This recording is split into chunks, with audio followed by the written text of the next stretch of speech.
this morning. I did order a pony, but it didn't arrive. Okay, and also I did bring cue cards, so if you hear something funny, please laugh. Okay, well, my name's Joe Shepherd. Thank you all for turning up this morning. So a lot of faces from yesterday, but if you weren't here yesterday, I run the company Arms from Chivalry, and we specialise in movie replica and medieval replica weapons, dating from the 1st century all the way down to the 17th century. Okay, we also do wooden replica weapons for children, because we found that it's instilled in children from a very early age, the desire for honour and for chivalry. So we thought, okay, well, it's good that we promote this into a healthy desire, rather than just let them, run wild from without. But we found that they'll either grow out of it, or like me, they'll grow into it. So, what we're first going to take you through is a few of the swords that we looked at yesterday, just as a recap. I will be quizzing on this, so if you weren't here yesterday, don't stick your hand up. Okay? Okay, so who can remember what this sword was? Yes? Roman gladius, yes, very good. And this one was... Yeah. Roman cavalry sword, yes. Do you remember the exact name of the cavalry sword? Sparta. Roman Sparta, yes, very good. Okay, and then we had our... Yes? No, anybody else? Saxon. Saxon longsword, very good. And this one was a... Norwegian Langsax, very good, bonus points for you. Okay, and then we moved on to some of the swords in this round here. We had the...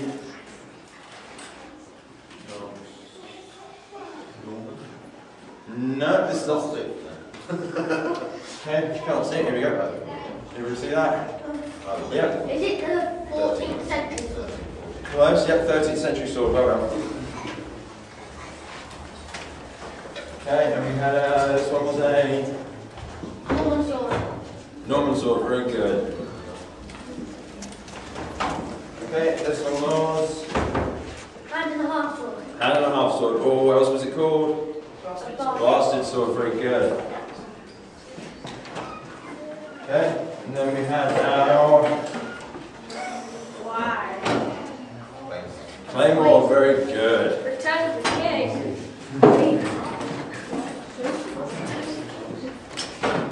And this is our basket hilt, very good.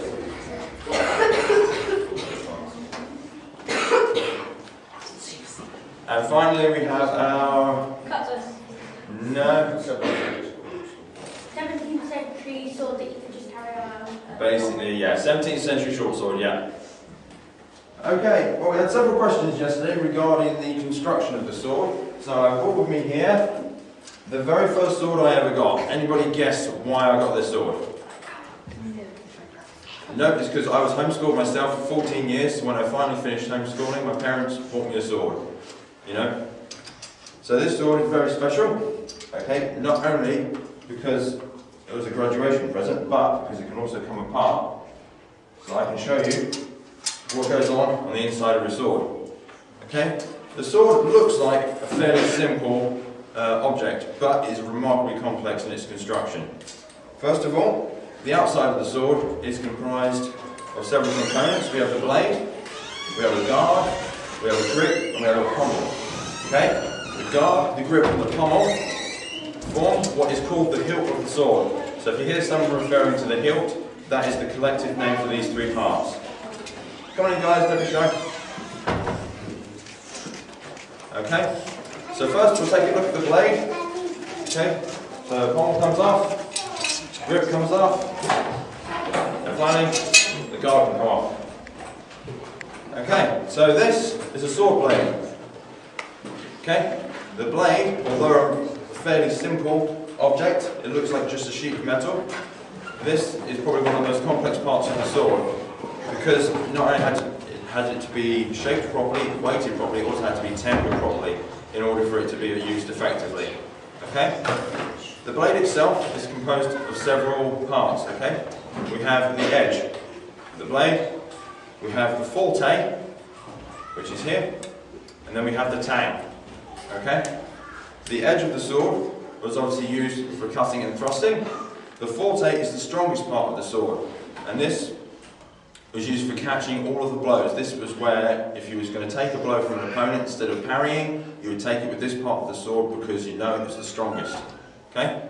And the tang, this is where all the impact from the blow would have gone. So that was why it was important that this part of the sword was never tempered, the same as the blade, so that it constantly remained flexible enough to take the entire impact of a blow.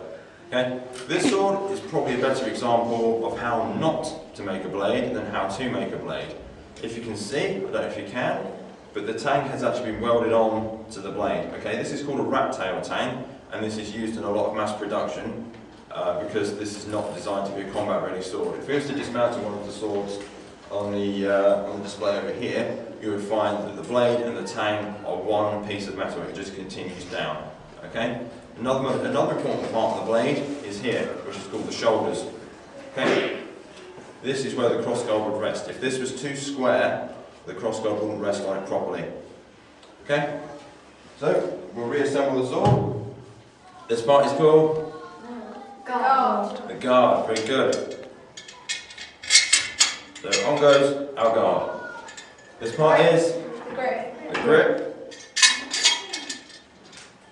And this is pommel. Pommel, very good. And all three of them to put together makes the hilt of the sword. Very good. Okay. We had a question yesterday regarding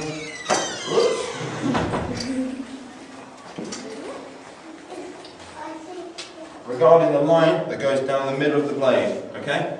This has been much disputed as to what it was for. A lot of people say that it was to allow an air gap after thrusting, so that you was able to pull your sword out. So they call it the blood groove. Okay?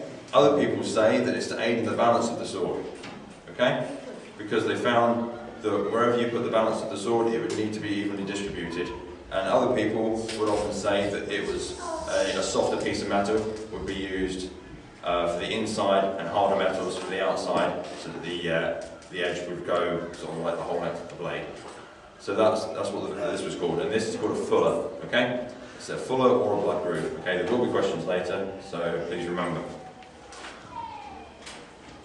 Okay, so what we're going to do now you know a bit more about how the sword was put together, I'm going to call my assistant Jed, and we're going to show you a few fight moves from the 15th century from a German called Hans Talhofer. Okay? These moves are basically so that if anybody was to duel each other, they would be able to end the fight in a minimum of 3 moves. Sometimes they can finish a fight with just 1 move. Okay? So for the purpose of demonstration, we're going to make the fights a little bit longer so you can see as many techniques used as possible. Okay? So, the first guard I'm going to take is actually from Italy. It is called La Guardia del Falco. Okay? And that is the guard of the hawk, meaning that I can attack from high without him seeing exactly where I'm going to go, because I could be going for his shoulder or I could be going for his legs. Okay, the guard I'm going to take is called the plough. It looks like I'm ploughing, sword pointed straight up. He's got a high guard, so I'm going to take this one, because it's a low guard. He would be foolish to attack me if I'm using this guard, because he would just come straight on to my sword point, and that's it, him finished. The plough I can use as an attacking guard, depending on what foot I've got my weight on. So here, I can defend pretty quickly. Down, up, if I'm at the front, just a quick step forward, straight for a lunge. Okay, so as you mentioned, I would be fairly foolish if I was to attack him using this high guard, even though it is a dominantly attacking guard. Okay, so what I'm going to do is I'm going to invite him to attack me. Which I do. Okay? And yourself, sir. Yeah. So now you've seen him attack me. I do a quick parry and step to the side. And I continue the sword's momentum round for him to close back. I use what's called a glissade. His sword just goes all the way down my blade and is moved out the way. He now has an open back, so I step round and I strike at it. Okay, I'm now using a technique called half swording. From here, I would have several options. One, I could push my pommel to his face. 2, as I could push the point to his throat. But, me being a better swordsman, I'm going to toy with him for a little while. So I'm going to push it down this way, and taking hold of the blade with both hands, I'm going to push the guard into his head. I'm going to step back and adopt the same technique that Joe has, making sure I use the flat of my blade and this part of the sword, which was called The thick part. forte. Very good. It's the strongest part of the sword. It takes the impact, and so I've blocked the blow. Joe is a good swordsman. He has an option. Yes, so we'll move around here so you can see.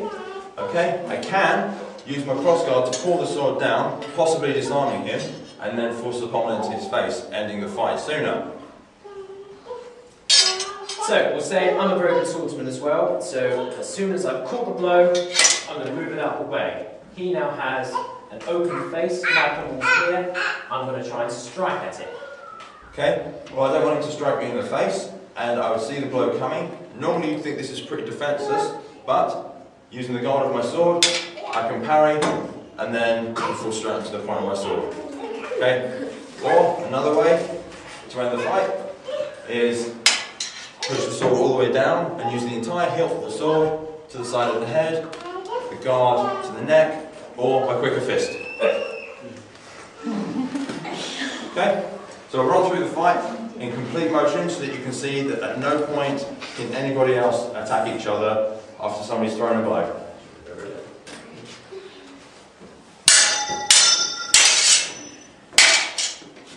You! And there we have it.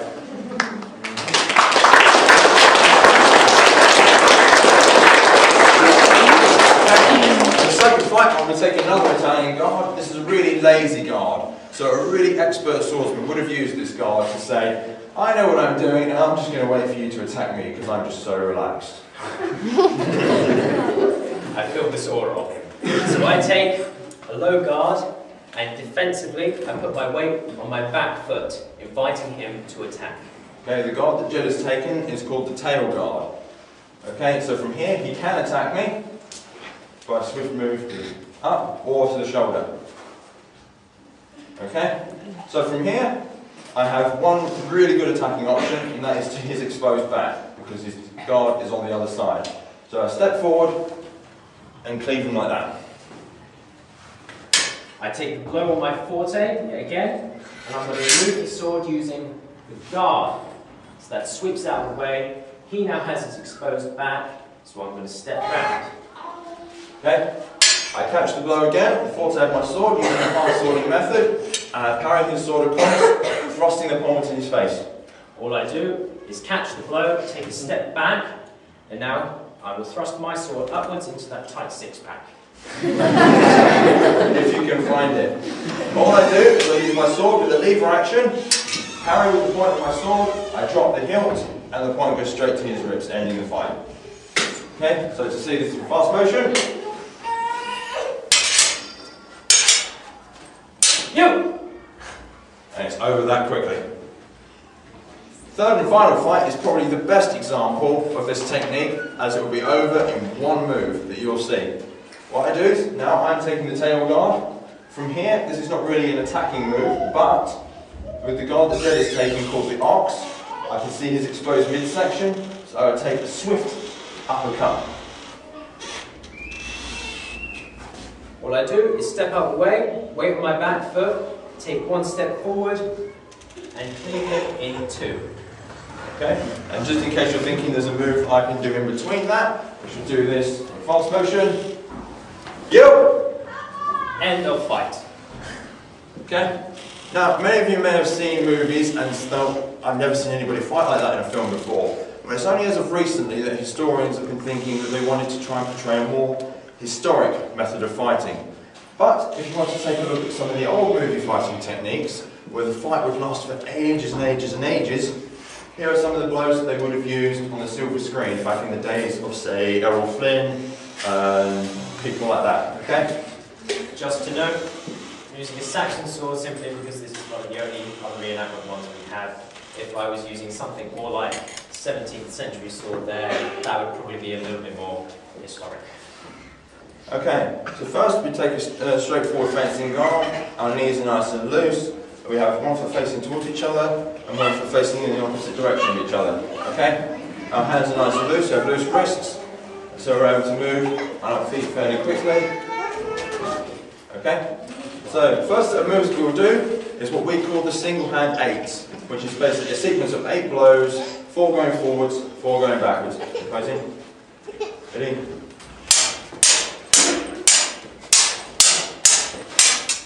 Okay? And this is quite a versatile move on screen, as it can be used in 360 degrees.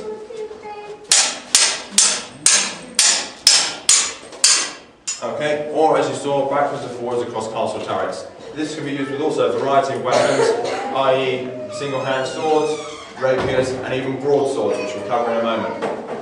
Okay, the next move you'll see is Jake will perform sort of like a pirouette. Okay? So if you so it's our girly twizzle. Okay? Okay, so we'll do the last set of 4 8s. Okay? And then, so he's done that move, it has no practical application whatsoever, it's just on a screen, it would look good that he's a really confident fighter, that he's able to expose himself and then cover himself really quickly. From here, we're going to a classic movie clinch. Which also has no relevance in a true fight. And then he pushes me away, and then we go into the 8 moves he used with a broadsword. So, okay, then from here, I twirl his sword round, and then I've opened myself up, and he would stab me, and that would end the fight. So here we have Jed, he's the protagonist. He is in favour of homeschooling. Homeschoolers! Okay.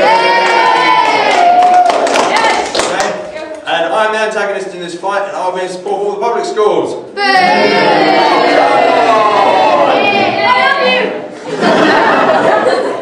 Okay, now we'll run through the entire movie fight, and you cheer for your hero. Okay?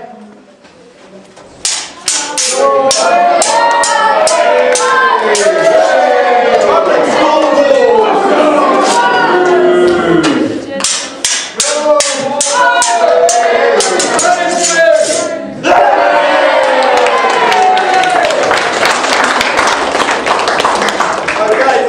Ladies and gentlemen, you have now seen a demonstration of 15th century sword fights from the movies, and how the sword was constructed. We'll go through some quick questions and answers with you. Please feel free to stay around and ask questions afterwards.